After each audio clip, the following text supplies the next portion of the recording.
नमस्कार, आप live cities देख रहे हैं। मैं हूं जय शुक्ला। देखिए, नीतीश कुमार के मंत्रिमंडल के विस्तार की बात कही जा रही है और ये भी कहा जा रहा है कि इसी महीने नीतीश मंत्रिमंडल का विस्तार होना है। लेकिन मंत्री बनाए जाने को लेकर कई सवाल खड़े हो रहे हैं, कई बातें निकलकर सामने आ रही है और एक खबर जो हम आपको बताने जा रहे हैं वो भी निकलकर सामने आ रही है कि क्या मंत्री बनाने के लिए दूसरी पार्टी से नेताओं को बुलाया जाएगा। पूरी खबर विस्तार से सुनिए।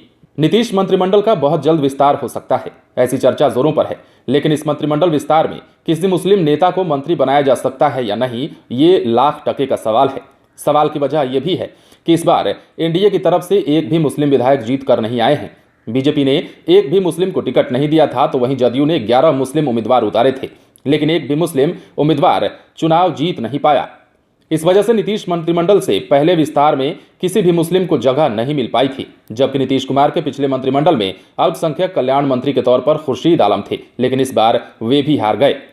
बताया जा रहा है कि दिसंबर में कभी भी मंत्रिमंडल का विस्तार हो सकता है, जिसमें नीतीश कुमार किसी मुस्लिम को मंत्रिमंडल में शामिल कर सकते हैं। लेकिन कैसे, किस मुस्लिम चेहरे को मंत्री बनाया जा सकता है?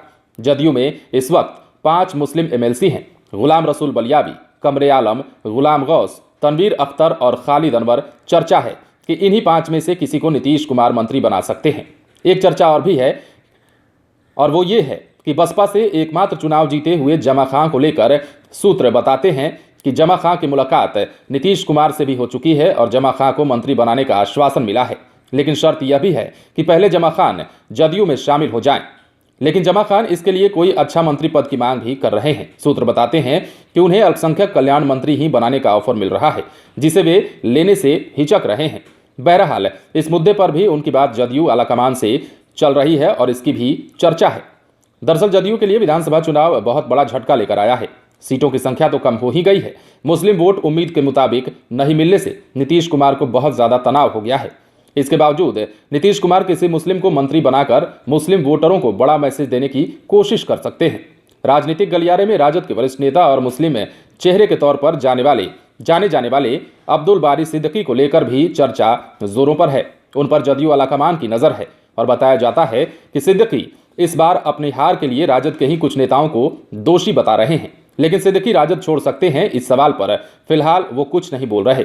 लेकिन जदयू के सूत्र बताते हैं कि पार्टी लगातार कोशिश में है कि सिद्दीकी जदयू में आ जाएं और एमएलसी बनाकर उन्हें मंत्री बनाया जा सके, ताकि न सिर्फ राजद को झटका दिया जाए बल्कि सिद्दीकी को बड़े मुस्लिम चेहरे के तौर पर बढ़ाया जाए।